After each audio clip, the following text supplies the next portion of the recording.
राष्ट्रवादी काँग्रेस पक्षाच्या चेन्नणी नावाच्या वादाची सुनावणी पुन्हा लांबणीवर. न्यायमूर्ती सूर्यकांत अनुपस्थित असल्यामुळे सुनावणी झाली नाही.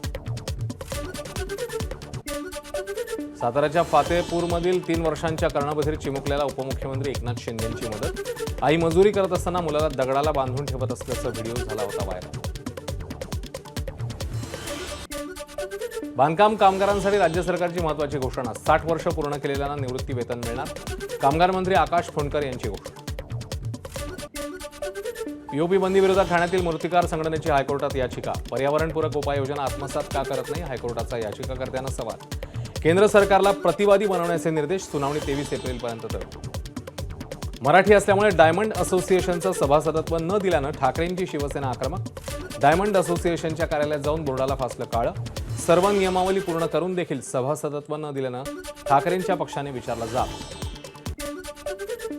नालेसफाईसाठी 23 कंत्राटदारांची नियुक्ती. महानगरपालिकेने छोट्या आणि मोठ्या नाल्यांमधील गाळ काढण्यासाठी निविदा प्रक्रियेची छाननी केली पूर्ण. पुण्यामध्ये पाण्यासाठी महिलांचा जिल्हाधिकारी कार्यालयावर हंडा मोर्चा. फुरसुंगी कचरा डेपो बाधित भागात गेले कित्येक वर्ष पाणी प्रश्न सुटत नाही म्हणून ग्रामस्थांचा मोर्चा. हंडा वाजवत केलं आंदोलन. तुळजापूर ड्रग्ज प्रकरणी माजी नगराध्यक्ष चंद्रकांत कणे आणि माजी नगराध्यक्षांचे पती विनोद गंगणेंचं नाव. ड्रग्ज प्रकरणी आतापर्यंत 25 पैकी 14 आरोपींना पकडलं. नवी दिल्लीत सुरू असलेल्या खेलो इंडिया पॅरा स्पर्धेतील ॲथलेटिक्समध्ये महाराष्ट्राने 10 सुवर्ण पदकांसह पटकावली 23 पदकं.